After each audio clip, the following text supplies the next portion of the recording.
Greetings everyone. When the well is dry, we know the worth of water.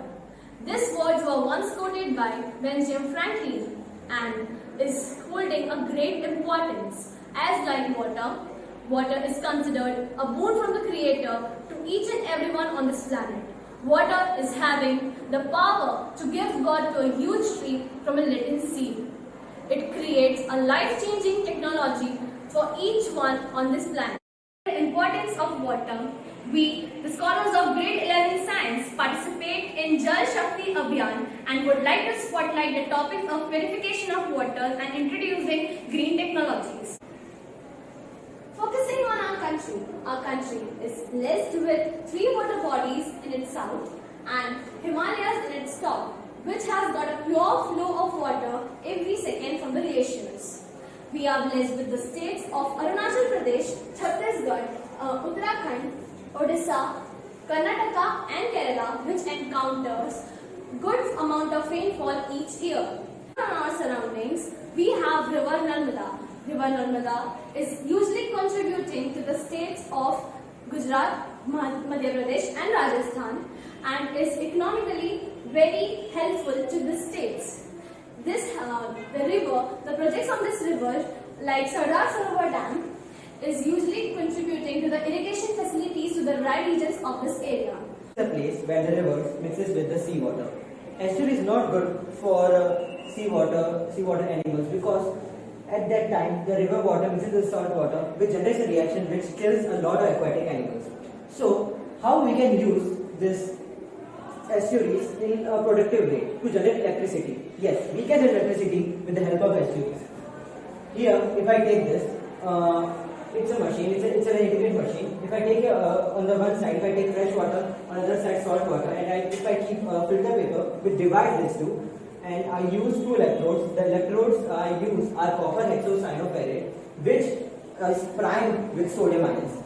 The iron in the water reacts with the sodium ions, which generates electrons, and sodium ions goes through the filter paper, and electrons goes through this pipe, which generates a circuit. When electrons and sodium ions come here on the salt water side, there a reaction takes place, a coupling reaction takes place, which generates electricity, and the current here is maintained. After every 60 seconds, it is interchanged. Salt water comes on the left hand side and the fresh water goes on the right hand side to maintain the current. Now, as you understood that we can use these estuaries, I will show you now one video which will tell you the importance of water, the importance of 1 drop of water. Water. It's life's most basic need. But there's a water crisis in our world right now. Seriously, a crisis. Nearly 1 billion people live without clean drinking water. It's happening all over the world, especially in developing areas of sub-Saharan Africa, Southeast Asia, and Latin America. It's a water crisis because it starts with water. But water affects everything. Education, health, poverty, and especially women and children. Let's look at a family caught in the water crisis. It's likely they live on less than $1 a day. When they're thirsty, they can't just turn on the faucet for a nice cold glass of water. They don't have a faucet. Instead, the women and children go off to collect water.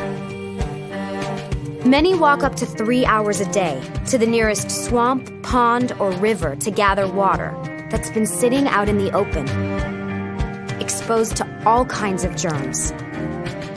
Time spent gathering water is time they can't spend learning to read, write, earn an income, or take care of their family. Some women in sub-Saharan Africa spend more time collecting water than any other activity they do in the day. We understand that how many important roles does the water play in one's life and how the worse the life would be without it. Water is very essential, and the value of a single drop of water can be understood if we ask the people who are reusing the same water every day. We should ask the women who are traveling 3 hours per day to collect the water and have no assurity of getting it. Here comes the role of water conservation in our life. We should be a responsible citizen of not only India but of this planet to practice this method. This of water, I would like to call upon Kavya to take over. Green technology. It is the usage of science on the environment to preserve our resources. As we all know that our resources are on the verge of getting exhausted. So our scientists are finding alternative ways of these exhaustible resources. And they have come up with the idea of green fuel. And one of the example of green fuel is hydrogen fuel. Hydrogen fuel. Hydrogen is the most abundant element in our universe and the third most abundant gas present on our beautiful planet called Earth. Hydrogen can be used as a fuel, also known as zero carbon fuel. Hydrogen burns with oxygen without producing any carbon, therefore it is known as zero carbon fuel. Hydrogen is a clean source of energy as it does not have any adverse environmental impact as the byproducts of hydrogen burning with oxygen are only heat and water. Hydrogen can be used as a fuel in internal combustion engines and as a rocket propulsion. So let's see how we can use hydrogen as a fuel in rocket propulsion. Hydrogen, liquid hydrogen is extremely light and burns with extreme intensity. It is the most powerful rocket propellant. Even space agencies such as NASA rely upon hydrogen as a rocket fuel to send their crew and cargo to the space. We use hydrogen instead of oxygen because when oxygen burns, it produces hazardous byproducts, but hydrogen does not. Plus, hydrogen can also burn in vacuum or space. So, after seeing this, there is another technology which involves usage of hydrogen as fuel that is used in our luxurious cars. So, let's see. The biggest car maker, the Toyota Motor Corp, has made a prototype of hydrogen car.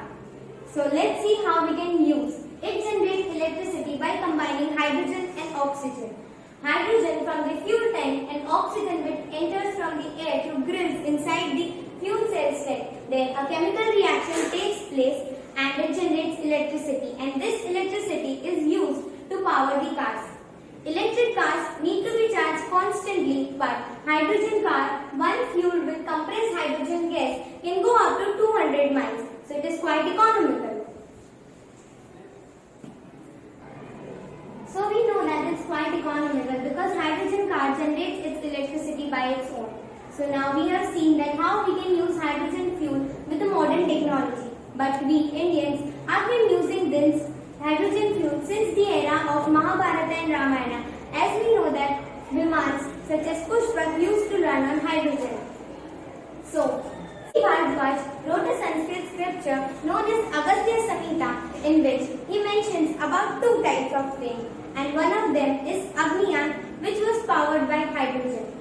The Vimans were quite large, 3-tier and uneven, and were piloted at least by 3 persons.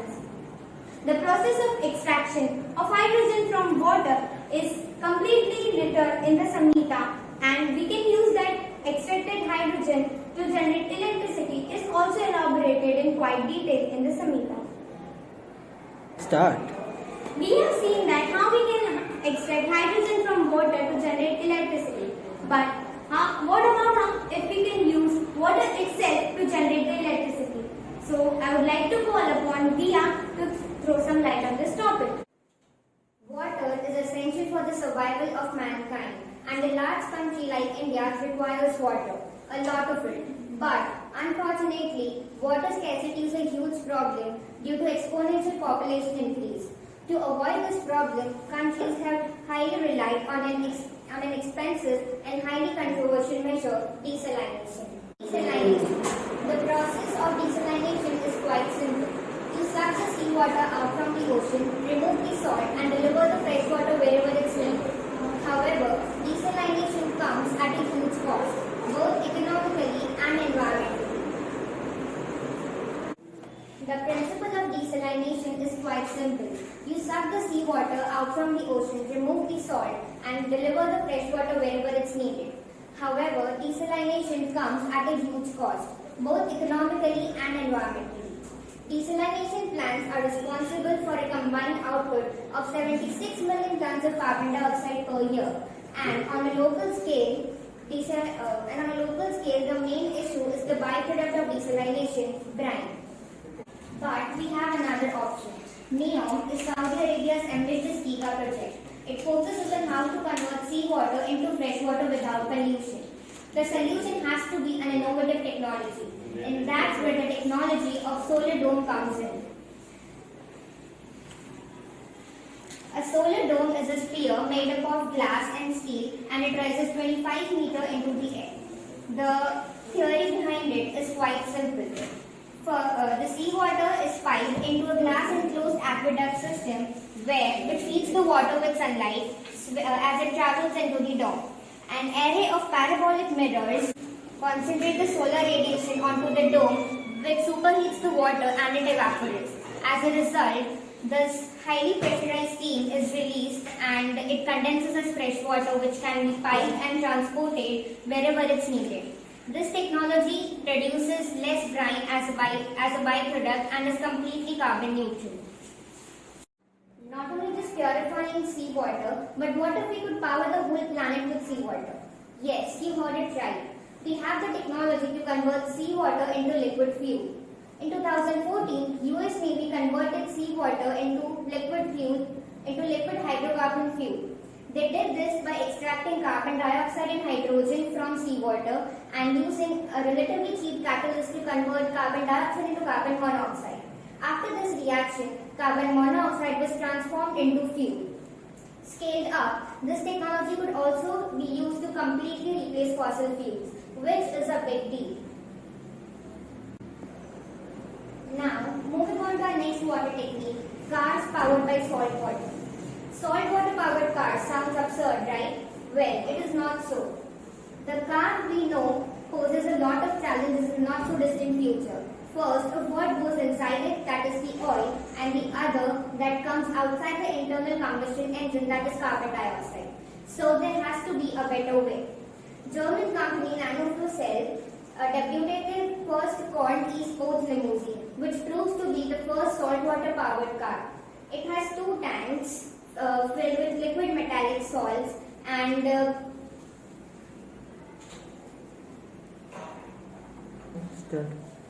it has two tanks with liquid to dissolve metallic salts, which provides them with opposite charges. These are then pumped through a membrane, and the process of combining them generates electricity. It claims to go up to 300 miles in just one fill-up, though the combined volume of both the tanks is 3 times larger than an SUV, but fill-ups may take longer, but certainly not hours. Apart from using water as a fuel, we could also use water for kinetic energy. To throw light on this topic, I would like to call Harshit. Today we use turbines in hydroelectric projects like in dams to generate electricity. We rotate the turbine and we rotate the armature, the generator, and then we generate the electricity. The turbines which we use are used in the dams to generate electricity, and we use the kinetic energy of water.